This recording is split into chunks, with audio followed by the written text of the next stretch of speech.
বিসমিল্লাহির রহমানির রহিম।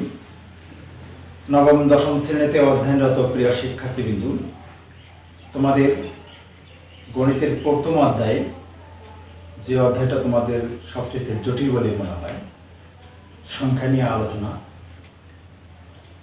কোন বিষয়গুলো জানা থাকলে তোমাদের এই অধ্যায়ের সমস্ত অঙ্ক সহজ হবে, আমি সেই বিষয়গুলো নিয়ে আলোচনা করব। সংখ্যার শ্রেণীবিন্যাস, বিভিন্ন শ্রেণীর সংখ্যা আজকের আলোচনায় তোমাদের মাঝে ক্লিয়ার করব। আশা করি তোমরা ভিডিওটি শেষ পর্যন্ত দেখবা, দেখলে তোমাদের অনেক উপকার আসবে ইনশাআল্লাহ। প্রথম কথা হচ্ছে সংখ্যা। সংখ্যা কাকে বলে আমি আগে বলেছি। 0, 1, 2, 3, 4, 5, 6, 7, 8, 9 এগুলোকে সংখ্যা বলা হয়। এগুলো কত শ্রেণীর হতে পারে? 1 থেকে 2, এর মাঝে যে আরো অসংখ্য সংখ্যা রয়েছে সেগুলো আমি তোমাদের মধ্যে তুলে ধরব। সংখ্যার শ্রেণীবিন্যাস। সংখ্যাকে প্রথমত দুইটা ভাগে ভাগ করা হয়েছে। এটা হচ্ছে বাস্তব সংখ্যা আর জটিল সংখ্যা। জটিল সংখ্যা তোমাদের যারা ইন্টারমিডিয়েটের তোমরা আছো, তোমাদের আলোচনায় আসবে। আমি ইন্টারমিডিয়েটের অঙ্ক চ্যাপ্টারে তোমাদের একটা আলোচনা করবো ইনশাআল্লাহ। তোমাদের মাধ্যমিক লেভেলের অষ্টম, নবম, দশম শ্রেণীতে সাধারণত বাস্তব সংখ্যা নিয়ে আলোচনা করা হয়। এই বাস্তব সংখ্যার প্রথমত দুইভাবে শ্রেণীবিন্যাস করা হয়। একটা হচ্ছে ধনাত্মক সংখ্যা, শূন্য, আর ঋণাত্মক সংখ্যা। এই দুটো শ্রেণী আবার হচ্ছে এক জায়গায় আবদ্ধ, অঋণাত্মক। শূন্যটাও অঋণাত্মক সংখ্যা, কিন্তু ধনাত্মকও নয়, ঋণাত্মকও নয়। এটাকে অঋণাত্মকের মধ্যে বলে। আর ধনাত্মক তো ধনাত্মকই, এবং ঋণাত্মক সংখ্যা। আমি প্রথমে যে কথাটা তোমাদের নজর তুলে ধরবো সেটা হচ্ছে বাস্তব সংখ্যা। সকল মূলদ অমূলদ সংখ্যা, যত প্রকারের মূলদ অমূলদ সংখ্যা আছে সবগুলোই বাস্তব সংখ্যা। যেমন সেটা ধনাত্মক হতে পারে, বাস্তব সংখ্যার উদাহরণ ক্ষেত্রে সেটা ধনাত্মক হতে পারে, -4, -3, 0, 1, 2 বা √2, 1.35, √7, এই ধরনের যত সংখ্যা আছে এগুলো সবই হচ্ছে বাস্তব সংখ্যা। এই বাস্তব সংখ্যাকে প্রথমত তিনটা ভাগে ভাগ করা হয়েছে: ধনাত্মক সংখ্যা, শূন্য, আর ঋণাত্মক সংখ্যা। শূন্য এবং ধনাত্মক সংখ্যা, এর মধ্যে দেখো ধনাত্মক সংখ্যা যেগুলোর সামনে মাইনাস নাই, এগুলো হচ্ছে, যেগুলো মাইনাস হবে ঋণাত্মক সংখ্যা, আর যেগুলোর সামনে মাইনাস নাই এগুলো হচ্ছে ধনাত্মক সংখ্যা। আরেকটা শ্রেণী বিভাগ করা হয়েছে, সেটা হচ্ছে শূন্য। শূন্যটা একাই একটা শ্রেণী। 1 থেকে এই যে যত প্রকারের সামনে চিহ্ন নাই, মাইনাস চিহ্ন ছাড়া, এগুলো প্লাস অবশ্যই ধনাত্মক, আর ঋণাত্মক গুলো মাইনাস চিহ্ন। এই শূন্য এবং ধনাত্মক এই দুটো মিলে আবার হচ্ছে অঋণাত্মক সংখ্যা, অর্থাৎ শূন্য ঋণাত্মক নয়, তবে ধনাত্মকের ভিতরে এটাকে গণ্য করা হয় না। শূন্য একটা আলাদাই শ্রেণী, শূন্য। বাস্তব সংখ্যাকে আরেকটা ভাবে শ্রেণীবিন্যাস করা হয়। একটা হচ্ছে মূলদ, আর একটা অমূলদ। মূলদ কি? মূলদ হচ্ছে যে সকল সংখ্যাকে p/q আকারে প্রকাশ করা যায়। যে সকল সংখ্যাকে p/q আকারে প্রকাশ করা যায়, যেখানে p এবং q সহমৌলিক, আর অবশ্যই q does not equal 0। q এর মানটা অবশ্যই 0 নয়, কারণ q এর মান 0 হলে পরে এটা জটিল সংখ্যা হয়ে যাবে, কাল্পনিক সংখ্যা হয়ে যাবে, সেটা আলোচনার মধ্যে আসবে না। q এর মান 0 চেয়ে বড়, আর p এর মান যে কোনো সংখ্যা সেটা সহমৌলিক। এই আকারে যদি প্রকাশ করা যায় তাহলে সেটাকে বলা হয় হচ্ছে মূলদ সংখ্যা। আবার অমূলদের ক্ষেত্রে বলা হয়েছে যেটাকে p/q আকারে প্রকাশ করা যায় না। p/q আকারে যেটাকে প্রকাশ করা যায় না, তাহলে আমরা এর উদাহরণ হিসেবে নিতে পারি, মূলদ সংখ্যার উদাহরণ হিসেবে নিতে পারি 0, 1, 2, 3, 4 এগুলো আর কি। 0, 1, 2, -1, -3, √2 না √2 না √16 অর্থাৎ যার বর্গমূল বের করা যায়, পূর্ণ সংখ্যা এবং বর্গমূল নির্ণয় করা যায়। এই ধরনের সংখ্যাগুলো 1.35 বা 0.5 এরকম সংখ্যা যত আছে এগুলো হচ্ছে মূলদ সংখ্যা। আর অমূলদ সংখ্যা যেগুলোকে p/q আকারে প্রকাশ করা যায় না সেগুলো হচ্ছে অমূলদ সংখ্যা। আর সকল অসীম অনাবৃত দশমিক ভগ্নাংশ হচ্ছে অমূলদ সংখ্যা এবং পূর্ণবর্গ নয় এরূপ স্বাভাবিক সংখ্যার বর্গমূল এগুলো অমূলদ সংখ্যা। বহুল ব্যবহৃত দুটো সংকেত আছে, যেমন ই সমান তোমাদের জানা আছে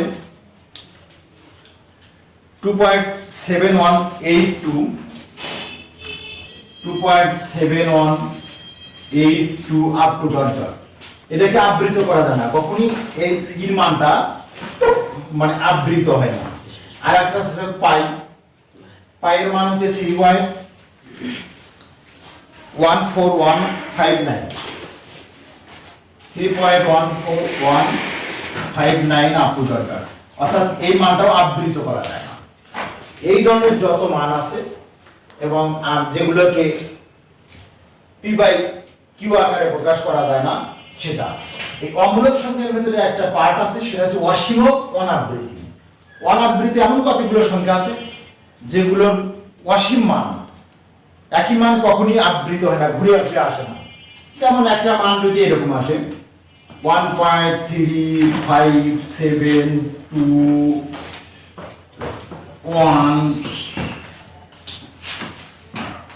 আবার 6, অর্থাৎ কখন কি মান আসতেছে এটা বোঝা যায় না, পাওয়া যায় না, একটা আবৃত বা একটা ছন্দমিল পাওয়া যায় না।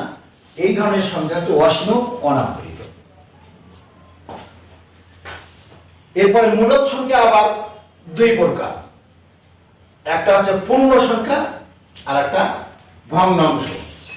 পূর্ণ সংখ্যা আমি এখানে যে সংখ্যাগুলো লিখছি এই যে এ থেকে এই পর্যন্ত এই সংখ্যাগুলো পূর্ণ সংখ্যা। 0 আছে, 1 আছে, 2 আছে, -1 আছে, -3 আছে, √16 আছে, এগুলো হচ্ছে পূর্ণ সংখ্যা।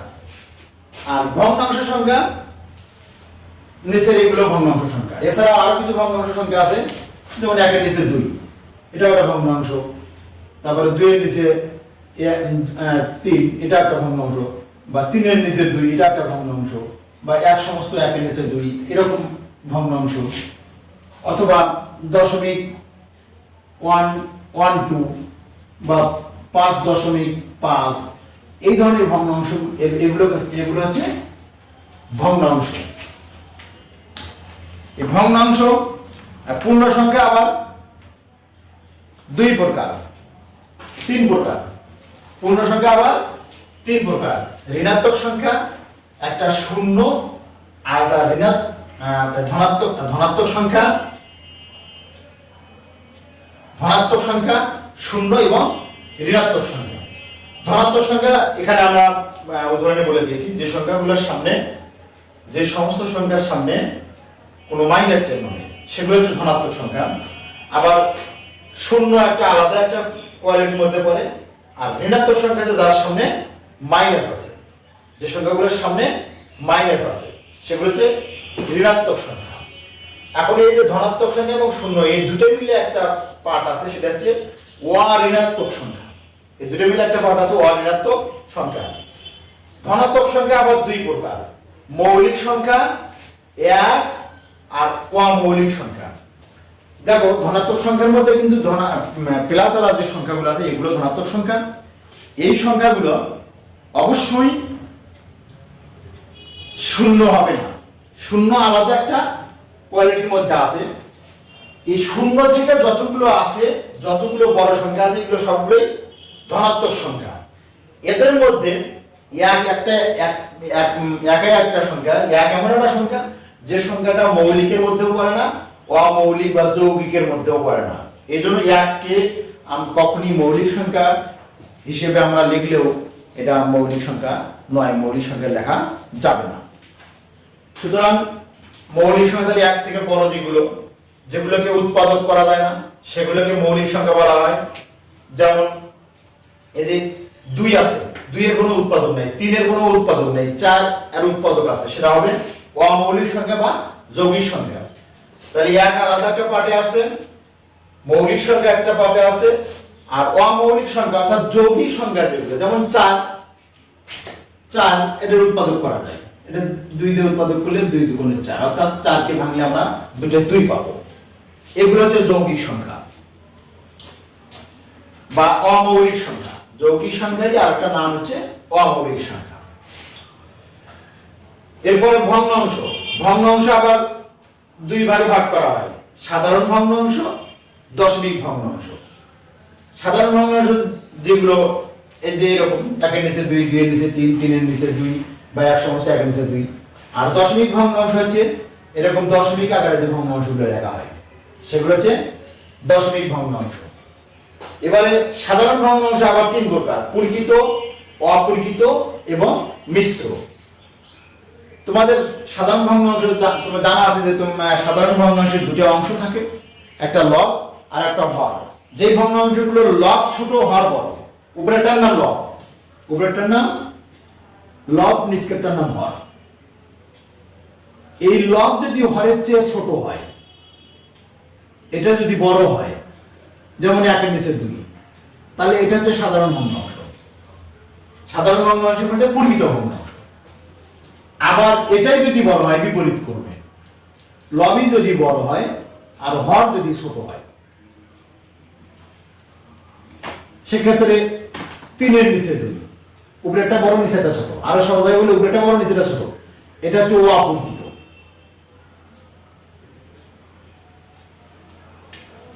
আর মিশ্র ভগ্নাংশ, যার মধ্যে একটা পূর্ণ সংখ্যা আছে এবং পূর্ণ সংখ্যার সাথে একটা পরিমিত ভগ্নাংশ আছে, যেমন এই ভগ্নাংশটা, একটা পূর্ণ সংখ্যায় 1 আছে, তার সাথে একটা পরিচিত ভগ্নাংশ 1 এর নিচে 2 আছে। এই ভগ্নাংশটা হচ্ছে মিশ্র ভগ্নাংশ। আরো সহজভাবে মনে রাখার জন্য, মিশ্র ভগ্নাংশ হচ্ছে যার মধ্যে সমস্ত আছে, যে ভগ্নাংশতে সমস্ত আছে। এগুলো সিম্পল মেটার না, সাধারণত ভগ্নাংশ চ্যাপ্টারে এগুলো আলোচনা আছে। এরপরে দশমিক ভগ্নাংশ। এই দশমিক ভগ্নাংশ আবার 2 প্রকার, সসীম আর অসীম আবৃত। দশমিক ভগ্নাংশ দেখো এখানে কিন্তু দশমিক ভগ্নাংশের মধ্যে অসীম একটা অসীম অনাবৃত আছে, সেটা এই কোয়ালিটির মধ্যে পড়ছে না, কারণ আমি বাস্তব সংখ্যার যে মূলদ সংখ্যার চ্যাপ্টারে চলে গেছি। আমরা যদি দশমিক, অনেকে বলতে পারেন, প্রশ্ন করতে পারেন যে দশমিক ভগ্নাংশ তো আর একটা প্রকার আছে যেখানে অসীম আবৃত, অসীম অনাবৃত। জি না, শুধু দশমিক ভগ্নাংশের প্রকারভেদ যখন চাওয়া হবে আলাদা করে, তখন এই 3টে প্রকার আসবে। যখন আমরা মূলদ থেকে আসছি, তখন মূলদের বাইরে আমাদেরকে দশমিক ভগ্নাংশের প্রকারভেদগুলো নেওয়া যাবে না। সসীম কি? যে ভগ্নাংশগুলো দশমিক আকারে প্রকাশ করলে সীমিত মান পাওয়া যায়, যেমন এখানে আছে এই যে 0.12, অর্থাৎ আমরা যদি 5 এর নিচে 2 লিখি, 5 এর নিচে 2, এই ভগ্নাংশটাকে দশমিক করলে পরে আমরা পাবো 2 দুগুণে 4, নামে হলো 1। এখন এখানে দশমিক দেওয়ার কারণে এটা 0 হবে, 5 দুগুণে 10। দেখো এর মান কিন্তু এই পর্যন্তই শেষ। এমন কিছু ভগ্নাংশ আছে, এই জন্য এই ভগ্নাংশকে বলা হয় সসীম, অর্থাৎ দশমিক ভগ্নাংশের মধ্যে সীমিত, যার সীমা আছে। দশমিক ভগ্নাংশের মধ্যে কতগুলো ভগ্নাংশ আছে যার কোনো সীমা পাওয়া যায় না, অর্থাৎ মান অনার্গল আসতেই থাকে। আমি যদি এরকম একটা ভগ্নাংশ লিখি 3 এর নিচে 2, এই ভগ্নাংশটাকে দশমিক প্রকাশ করা হয়, প্রথমে 1 যাবে, দশমিক দেওয়ার কারণে 0, একবার গেলে 2, নামে হলো 1, এখানে দশমিক দেওয়ার কারণে 0, এবার আসবে কত, 4 দুগুণে 8, 4 দুগুণে 8, নামে আসলে 2, দশমিকের কারণে 8 0, এবারে যাবে 4 5 20। দেখো এখানেও মান আমরা এই দশমিকের পরে 4 5 চলে আসলো, মান শেষ হয়ে গেল, অঙ্কটা সমস্ত হয়ে গেল 3 0, ভাগশেষ 0 হয়েছে এবং মান আসছে 1.45। তাহলে এটাও সসীম। এটার সীমা আছে। এমন কতগুলো ভগ্নাংশ আছে যার মান শেষ করা যায় না। যেমন যদি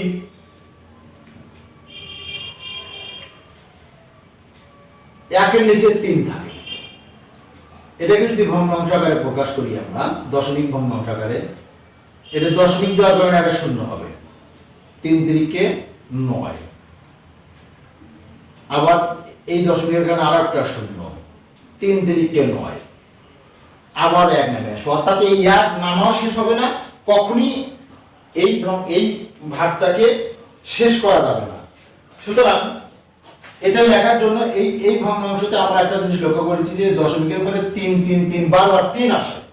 এই 3 কে এতগুলো না লিখে আমরা লিখব 0.3 পৌন বা আবৃত। এর উপরে একটা ফোঁটা দিলে এখানে বুঝতে হবে যে অসংখ্য 3 আছে। এটা অসীম, এই ভগ্নাংশটা অসীম কিন্তু আবৃত বা একটা নির্দিষ্ট মান আছে যেটা বারবার লিখতে হয়, এই চিহ্ন দিয়ে প্রকাশ করা হয়। এই অংশটাই হচ্ছে অসীম আবৃত। ধন্যবাদ শিক্ষার্থী বন্ধুরা। এই জটিল সংখ্যার উপরে তোমাদের যদি কোনো প্রশ্ন থাকে বা এই অধ্যায়ে কোনো অঙ্ক তোমাদের এখনো বুঝতে সমস্যা থাকে, আমার এই চ্যানেলে কমেন্টসে জানাবা কোন অনুশীলনীর কত নম্বর অঙ্ক, আমি তোমাদের সুন্দরভাবে সমাধান করে দেওয়ার চেষ্টা করবো ইনশাআল্লাহ। ধন্যবাদ সবাইকে।